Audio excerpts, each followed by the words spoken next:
Subscribe to our channel by clicking the subscribe button. Click the bell button and enjoy the latest uploads from our channel.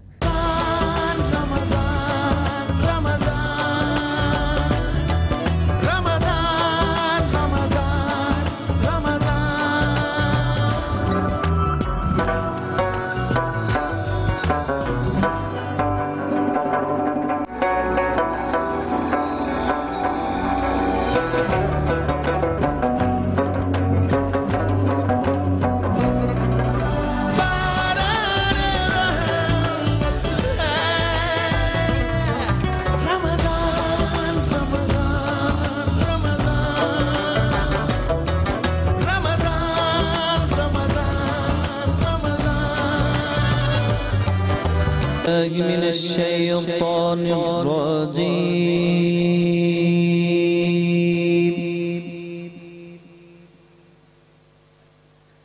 بسم الله الرحمن الرحيم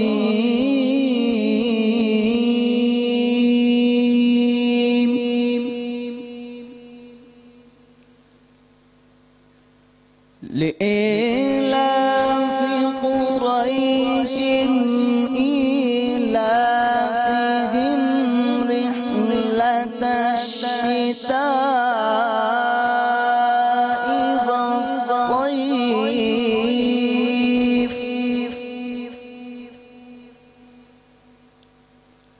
فليعبدوا رب هذا البيت الذي أطعمهم من جوع وآمنهم من خوف الذي أطعمهم من جوع وآمنهم من خوف صدق الله العلي العظيم اللہ کے نام تو شروع جو نہایت مہربان رحم کرنے والا ہے۔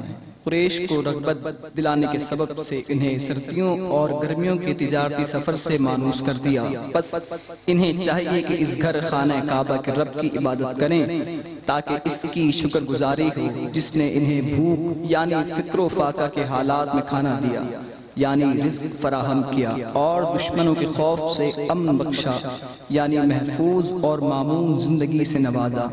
سچ فرمایا اللہ نے وہی بزرگ اور برتری والا ہے۔ بے شک جزاک اللہ حافظ و قاری نعمان حسینی صاحب۔ السلام علیکم ناظرین، باران رحمت کی ایک اور خوبصورت نشست میں میں علی خان، السلام علیکم، میں آمنہ ملک آپ کو ایک دفعہ پھر سے خوش آمدید کہتے ہیں۔ آج ہمارے پیارے ہم سب کے فیوریٹ اور نامور قوال امجد صابری بھائی کی پہلی برسی ہے۔ ان کے اعلیٰ درجات کے لیے دعا کیجئے۔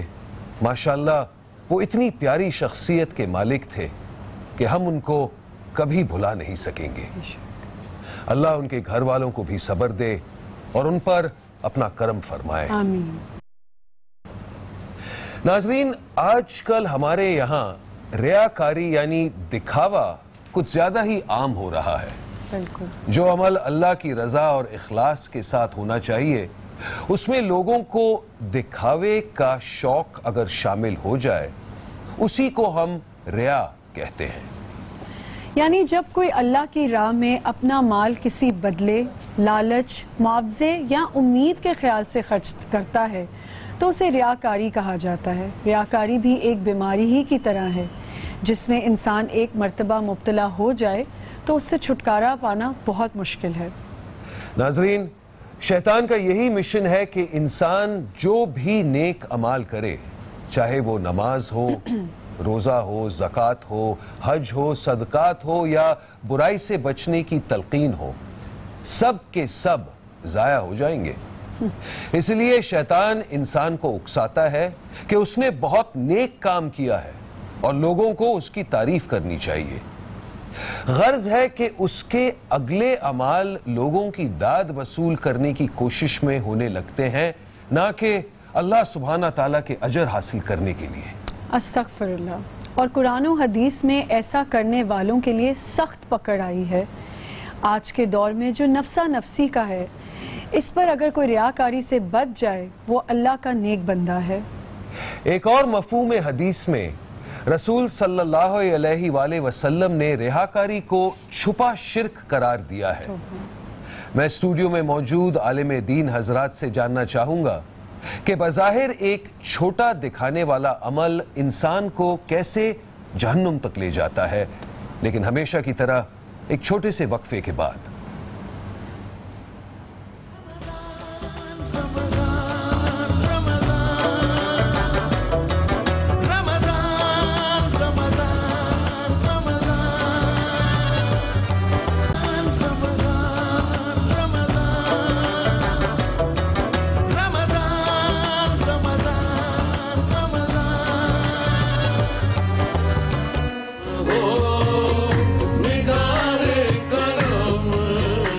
وہ تھا گھر بھی باہر بھی، ایک عجیب گہما گہمی تھی، اور یاد کم نہیں ہوتی، یاد تو اور بڑھتی جا رہی۔ اب اس وقت تو وہ اتنی ماشاءاللہ سے گہما گہمی کرتا، امی یہ لے آؤ، امی وہ لے آؤ، کیا کرنا، اب یہ کرنا، وہ جاؤ بازار میں جاؤں، مجھے ٹائم نہیں ہے، جاؤ آپ سے لے جاؤ، خرید میں فروخت میں بازار میں ٹائم ہوتا تو خود بھی چلو میں دلوا کے لاؤں گا، سب کو کپڑے دلواؤں گا، یوں کروں گا۔ ایک بہت ہی پیارا اور انسان بیٹا تھا۔ ایک تو یہ بھائی چلے قوال ہیں، نعت خواں ہیں، سب کرتے تھے وہ، لیکن ایک انسان بھی بہت اچھا انسان تھا۔ یہ بالکل تو کافی اپنے والی، انہوں نے بھلوا دیا تھا مجھے، جیسے اب آپ آئے ہوئے ایسے لوگوں میں پھر میں جانتے پوچھتے تھے آپ کو حاجی صاحب یاد آتے ہیں، میں نے کہا نہیں، اللہ نے مجھے اس کا نیم حاجی صاحب کا نیم بدل دے دیا، اب کیا یاد کرنا ہے۔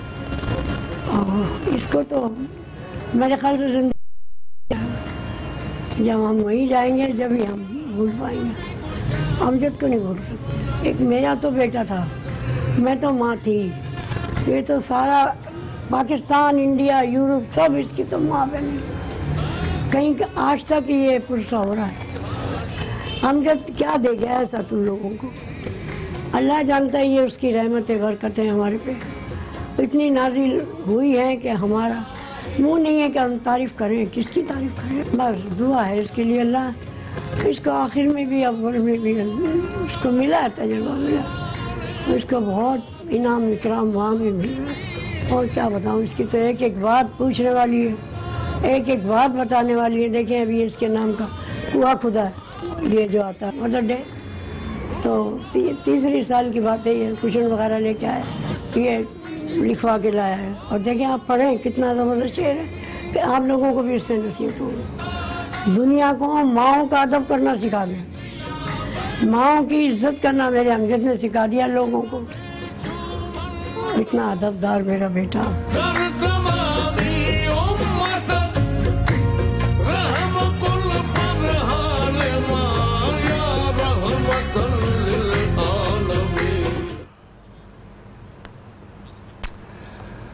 آداب عرض ناظرین، بحران رحمت میں ہم آپ سب کو خوش آمدید کہتے ہیں۔ آج ماشاءاللہ 16واں روزہ شروع ہو چکا ہے، اور جیسے کہ ہم سب جانتے ہی ہیں آج ہمارے پیارے امجد صابری بھائی کی پہلی برسی بھی ہے۔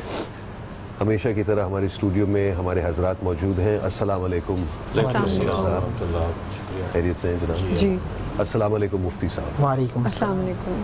آپ لوگوں کا بہت بہت شکریہ، آپ یہاں تشریف لائیں۔ سب سے پہلے تو امجد صاحب، ایک مرتبہ آپ یادیں تازہ کر دی آپ نے۔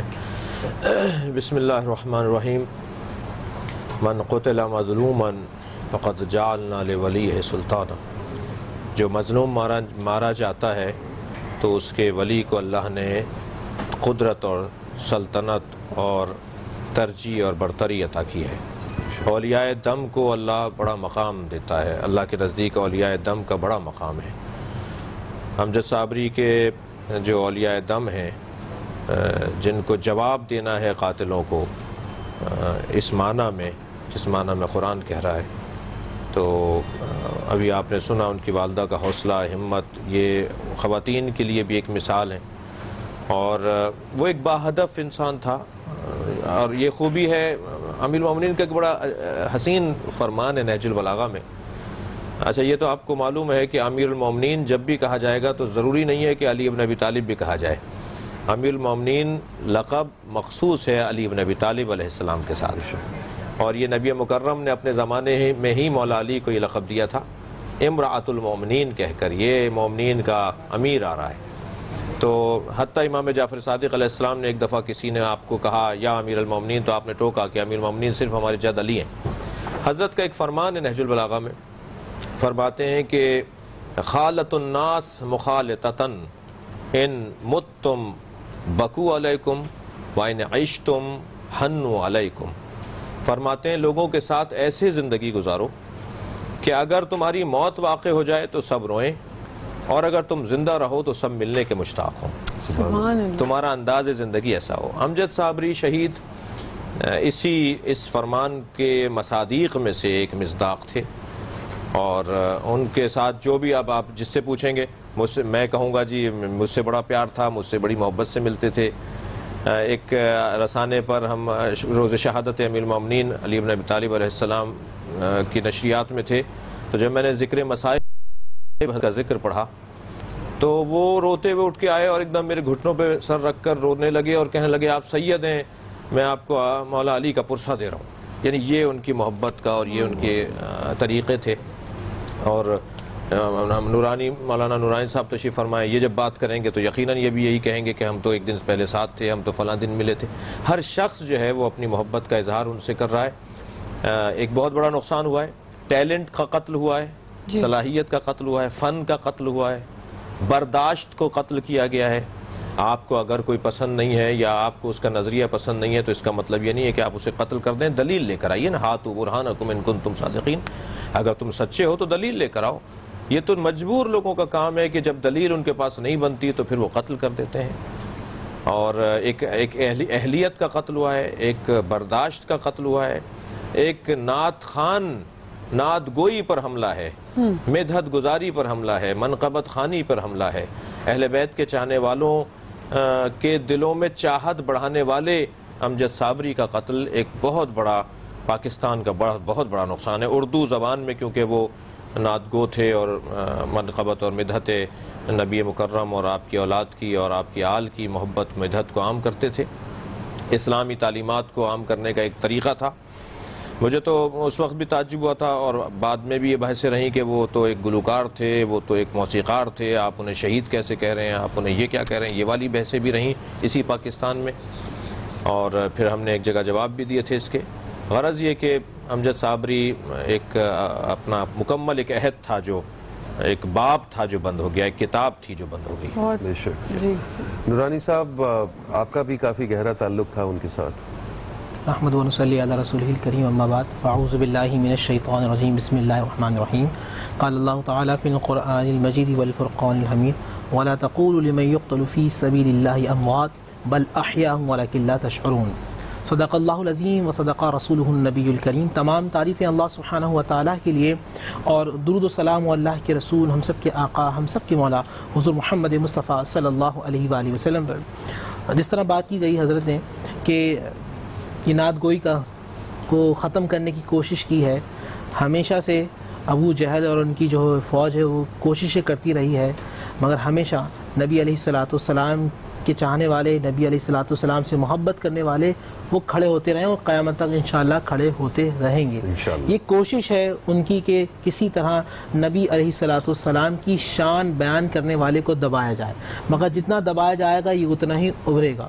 امجد بھائی کے حوالے سے اس طرح ایک دن ہی پہلے وہ بہت مشہور ان کی نعت قوالی بھی بھردو چوری میری یا محمد، وہ جب پڑھ رہے تھے اور پڑھ کے ہٹے تو میں نے ان سے کہا، میں نے کہا بھائی آپ جہاد کر رہے ہیں زمانے میں، بہت سارے نظریات ایسے ہیں کہ جو نبی علیہ الصلوۃ والسلام کی شان میں تنقید کرنا چاہتے ہیں، نبی علیہ الصلوۃ والسلام کو جو مقام و مرتبہ ہے اس کو گھٹانا چاہتے ہیں، اور پھر ہم یہ کہتے ہیں کہ اللہ کے نبی صلی اللہ علیہ وآلہ وسلم نعت کی سماعت فرماتے ہیں. لوگ اس کے بھی خلاف دلیل لے کے آتے ہیں، اور آپ جب یہ نعت پڑھتے ہیں لوگوں کا ایمان تازہ ہو جاتا ہے، اور ان کو بظاہر جو اس چیز کے منکر ہیں ان کو شکست محسوس ہوتی ہے، وہ مسکرانے لگے، اور میں نے ان سے کہا کہ جس راہ میں جو نعت پڑھتے ہوئے قتل ہو جائے نا وہ شہید ہوتا ہے اور وہ مر کے بھی زندہ ہوتا ہے۔ آج 1 سال ہونے کے بعد پورا پاکستان کو یاد کر رہا ہے، یہ دلیل ہے کہ جو نعت مصطفیٰ کریم صلی اللہ علیہ وآلہ وسلم پڑھتا ہوا چلا جائے اللہ اس کا ذکر لوگوں کے دلوں میں ڈال دیتا ہے۔ سیجعل لہم الرحمن ودا، اللہ سبحانہ و تعالیٰ جو اللہ اس کے رسول صلی اللہ علیہ وآلہ وسلم کی محبت کرتا ہے، میں دلیل دیتا ہوں۔ سیدنا عمر بن خطاب رضی اللہ تعالیٰ عنہ،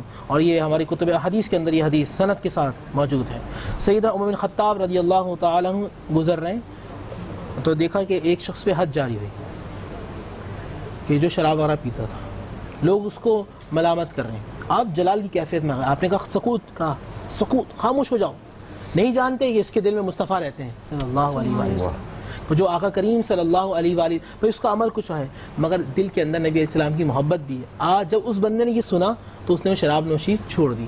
کہنے کا مقصد یہ ہے کہ ہمارے یہاں جو ہے نا وہ ہم فوراً فتویٰ صادر کر دیتے ہیں، بے شک ہمارے یہاں ایک عادت، ایک مزاج بن چکا ہے کہ اس کے جو ہے وہ دلائل میں نہیں جاتے، ہم اس کی جو ہے وہ منطقی انجام تک نہیں جاتے، بس جو اپنی سمجھ میں آیا وہی جو ہے وہ کہنا شروع کر دیتے ہیں۔ بس ایک دعا کرتا ہوں میں کہ اللہ سبحانہ و تعالیٰ جو نبی علیہ الصلوۃ والسلام کی ثنا خوانی کر رہے ہیں، اللہ تعالیٰ ان سب کی حفاظت فرمائے اور ہمیں نبی پاک صلی اللہ علیہ وآلہ وسلم سے محبت کرنے کی توفیق عطا فرمائے۔ شہید امجد صابری کے درجات کو اللہ بلند فرمائے، آمین۔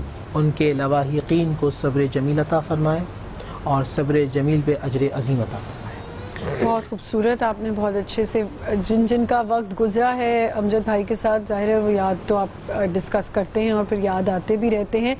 ایک چھوٹا سا یہاں پہ ہم بریک لیں گے، بریک سے واپس آئیں گے اور آج کا ہمارا ٹاپک ہے ریاکاری، اس پہ ہم بات کریں گے۔ چھوٹا سا break, will be right back.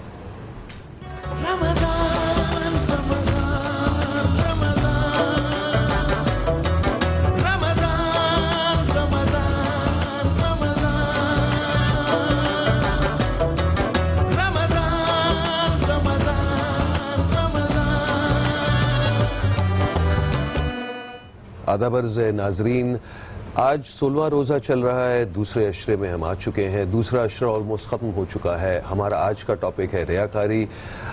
حضرات، سب سے پہلے علامہ صاحب میں آپ سے سوال کروں گا کہ ہمارے رسول سے محبت کا اظہار کرنا، کیا اسے بھی ریاکاری کہیں گے؟ بسم اللہ الرحمن الرحیم۔ ریاکاری ریعان للناس و ریعان للہ، اس کو ہم تقسیم کریں گے کہ وہ کام جو اللہ کو دکھانے کے لیے ہوتا ہے، اللہ کی خاطر ہوتا ہے، اللہ دیکھ رہا ہے، اس نیت سے ہوتا ہے، وہ ریا نہیں بلکہ عبادت ہے، خلوص ہے، سچائی ہے اور عبد الہی ہونے کی دلیل ہے اور عبدیت کی ایک بہترین مثال ہے۔ اور جو ریعان للناس ہوتا ہے، لوگوں کو دکھانے کے لیے ہوتا ہے، وہ قابل مذمت ہے، وہ قابل جو ہے وہ ذم ہے۔ لیکن واجبات میں اور مستحبات میں ایک موٹا سا فرق یہ بیان کیا گیا ہے کہ جب آپ واجب عمل انجام دیں تو اس کا اظہار کریں گے، جیسے نماز جماعت، جیسے حج بیت اللہ، اس میں اظہار ہونا ہے، اس کا ایک مجمع دکھایا جاتا ہے، طواف ہو رہا ہوتا ہے، ایک اظہار ہے، اس کا اجتماع کا اظہار ہے۔ نماز جماعت ایک اجتماع فرزندان اسلام کا اجتماع ہے۔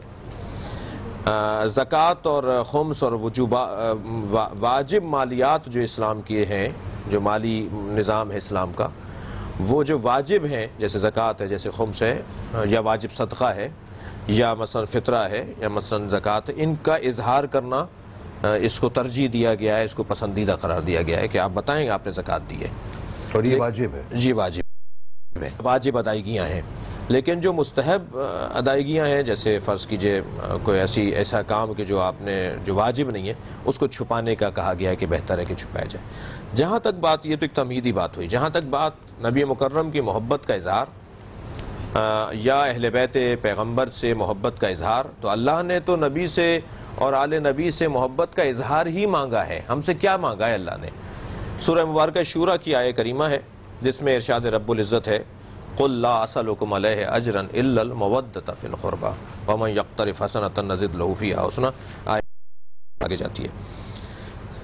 قرآن کہہ رہا ہے کہ اے میرے حبیب ان سے کہہ دو کہ مجھے رسالت، محنت، مشقت، جو میں نے پتھر کھائے، جو میں نے تبلیغ کی، جو میں نے قرآن پہنچایا، میں نے اللہ کا نظام پہنچایا، شریعت پہنچائی، یہ جو کچھ میں نے کیا ہے اس کے عوض مجھے کچھ نہیں چاہیے، اجرت کچھ نہیں چاہیے. کیونکہ کچھ لوگ آ کر کہتے تھے کہ ہم آپ کو یہ دیں، ہم آپ کیا دیں گے آپ پیغمبر کو اس کے بدلے میں جو آپ نے محنت کی ہے، جو آپ نے اتنا بڑا کام کیا ہے.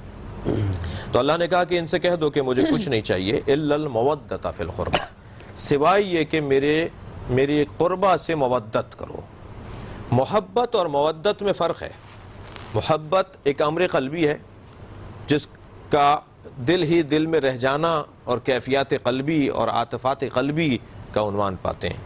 لیکن جب یہ امر قلبی، یہ جو دل میں ایک کیفیات ہیں، یہ جب اعضاء و جوارح سے ٹپکنے لگیں، جھلکنے لگیں، نور باران کرنے لگیں اور اظہار کرنے لگیں، تو اسے مودت کہتے ہیں. اللہ نے تو مانگا ہی مودت کو ہے، یعنی اظہار محبت کو مانگا ہے. اور یقیناً اظہار کرنے پہ خرچہ ہوتا ہے. اظہار کرنے کے لیے آپ کو محفل میلاد کرنا پڑے گا. محبت کا اظہار کرنے کے لیے آپ کو محفل میلاد کا اہتمام کرنا ہوگا، مجلس ذکر کربلا کرنا ہوگا. آپ کو اہل بیت کے کمالات، نبی کے کمالات، آپ کی اولاد کے کمالات، اصحاب منتجبین کے کمالات کا اظہار کرنا، مودت مانگی گئی ہے ہم سے. لہٰذا اور یہ ایک پہلو یہ، کیا نبی کے زمانے میں کسی نے نبی کے منہ پہ تعریف کی اور نبی نے اسے پسند کیا یا مذمت کی؟ نبی کے منہ پر نبی کی تعریف کی گئی، نبی نے اسے پسند کیا، نبی نے اسے سکوں کی تھیلیاں دیں. اور خاص طور پر شعراء کرام کی فضیلت نثری خدمت کرنے والوں پر ہے. یعنی میں یوں کہوں کہ نثری خدمت کرنے والے، جو اس وقت ہم نثر میں بات کر رہے ہیں، اور جیسے ہمارے دوست یقیناً ابھی آگے بات بڑھے گی تو نعت خوانی ہوگی اور مدحت پیغمبر بیان ہوگی، تو وہ نظم ہے، ٹھیک ہے. تو نبی مکرم نے، آل رسول نے اپنی مدحت کرنے والوں کو نوازا ہے، عطا کیا ہے. فرزدق کا واقعہ بہت مشہور ہے. جب امام سجاد علیہ السلام طواف خانہ کعبہ کے لیے آگے بڑھیں تو امام سے آگے حشام جو حاکم وقت ہے وہ آگے طواف کر رہا تھا، اسے دھکے لگ رہے تھے، کوئی اسے جگہ نہیں دے رہا تھا، اتنا شدید بھیڑ اور مجمع تھا. تو امام جب مطاف میں داخل ہوئے تو مجمع پانی پہ، جیسے دریا نیل کو حضرت موسیٰ نے چیر دیا ایسے مجمع پھٹنے لگا اور حضرت کو جگہ دے دی. اور جب آپ نے طواف کیا تو حشام کے ساتھ کھڑے ہوئے ایک شخص نے کہا کہ یہ کون ہے؟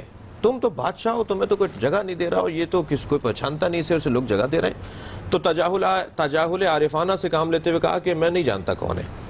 تو فرزدق جو اس وقت کے شاعر تھے، اور شاعر ضمیر کی آواز ہوا کرتا ہے، ضمیر کی آواز کو آگے بڑھاتا ہے. فرزدق نے ایک مرتبہ فی البدی 100 چند مصروں پر مشتمل قصیدہ کہا ہے نبی اور آل نبی کی شان میں. تو امام نے پھر انہیں ایک تھیلی سکوں کی، انہیں گرفتار کر لیا گیا، انہیں جیل میں ڈال دیا گیا. حضرت نے ان کو رہائی دلوائی اور نبی کے سامنے غدیر کے میدان میں جب نبی نے مولا علی کو مولا کا ہونے کا اعلان کیا، من کنت مولا فہد علی مولا کہا، تو وہیں صحابہ کرام میں 100 سے زیادہ صحابیوں کے بارے میں فہرست مرتب کی ہے حضرت علامہ عبدالحسین امینی نے. حضرت علامہ عبدالحسین امینی نے الغدیر میں 100 سے زیادہ صحابہ کرام تھے جنہوں نے فی البدی قصیدہ کہا ہے، فی البدی نعت کہی ہے اسی میدان میں نبی کی شان میں اور مولا علی کی منقبت میں. تو ان کے سامنے نعت پڑھی جاتی تھی، ان کے سامنے حسان بن ثابت رضی اللہ تعالیٰ عنہ، کتنا بڑا مقام ہے، شاعر پیغمبر. لہٰذا شعراء کرام اور جن کو اللہ نے یہ گلا دیا ہے، جن کو اللہ نے، تو یہ اظہار کرنا یہ مودت ہے، اور مودت ہی ہم سے مانگا گیا ہے، اظہار کرنا ہی ہم سے مانگا گیا ہے. جی بالکل. مفتی صاحب بہت خوبصورتی سے انہوں نے بیان کیا، لیکن جیسے علی نے کہا کہ یہ بھی شو آف میں آ جاتا ہے، ریاکاری میں آ جاتا ہے، تو ریاکاری کی قسمیں کتنی ہیں تاکہ ہماری عوام کو یہ تو پتہ چلے، ویورز کو، ہم سب سننے والوں کو، کہ کتنی قسمیں ہیں، ہم کیا کچھ کر رہے ہوتے ہیں ہمیں نہیں سمجھ میں آ رہی، تو یہ ریاکاری میں شامل ہے یا نہیں؟ بسم اللہ الرحمن الرحیم. یہ بہت اچھا سوال پوچھا گیا کہ ریاکاری کتنی قسمیں ہیں. یہ ذہن میں رکھیے گا کہ ہر وہ کام کہ جو مخلوق کے لیے کیا جائے وہ ریاکاری میں آئے گا، اور ہر وہ کام جو خالق کے لیے خالصتاً کیا جائے وہ عین عبادت ہوگا. صحیح. اب آپ نماز کے معاملات میں آ جائیں، آپ کسی بھی معاملات کے اندر آ جائیں، اگر آپ نماز پڑھ رہے ہیں اور اس لیے آپ پڑھ لیں اور کہ سامنے سے کوئی شخص آتا ہے اور وہ کہے کہ جی آپ بڑے عابد ہیں، آپ بڑے زاہد ہیں، تو یہ بھی ریاکاری ہے.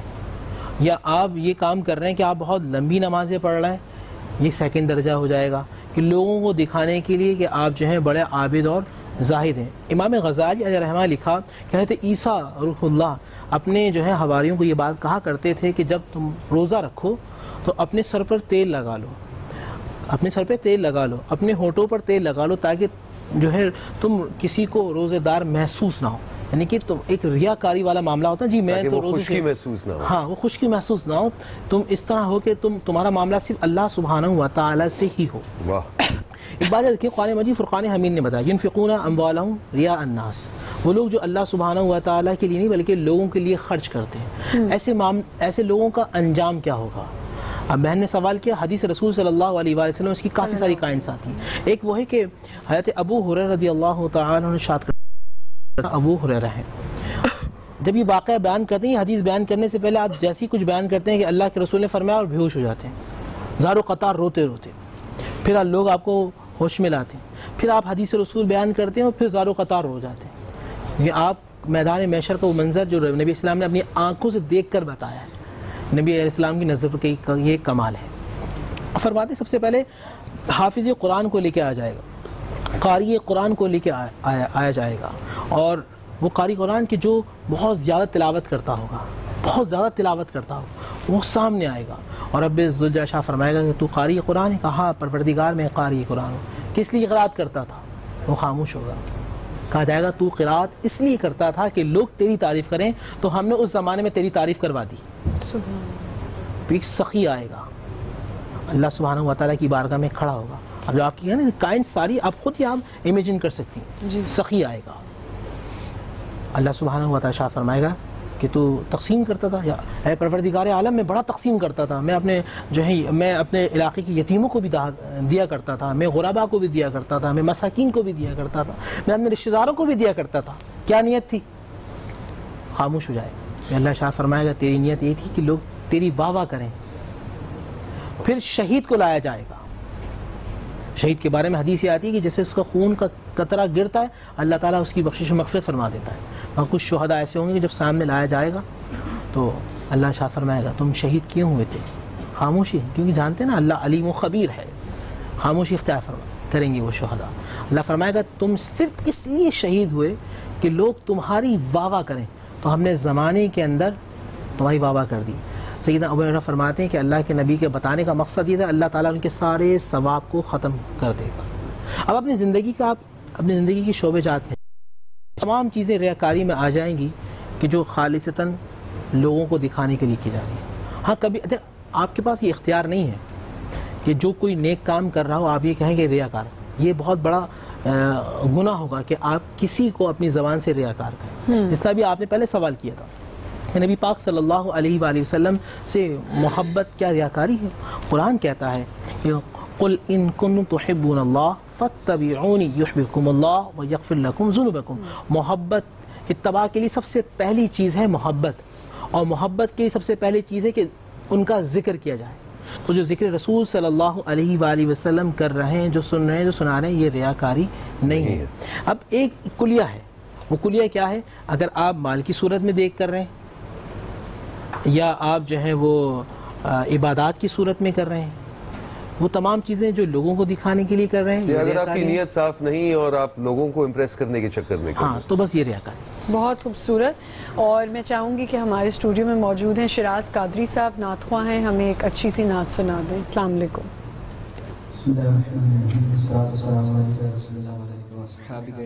بڑی پیاری نعت پیش کروں گا۔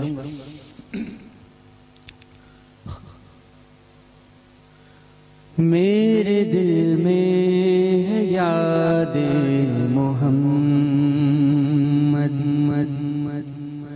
میرے دل میں ہے یاد محمد، میرے ہونٹوں پہ ذکر مدینہ، تاجدار حرم کے کرم سے، تاجدار حرم کے کرم سے آ گیا زندگی کا کرینہ، میرے دل میں ہے یاد محمد۔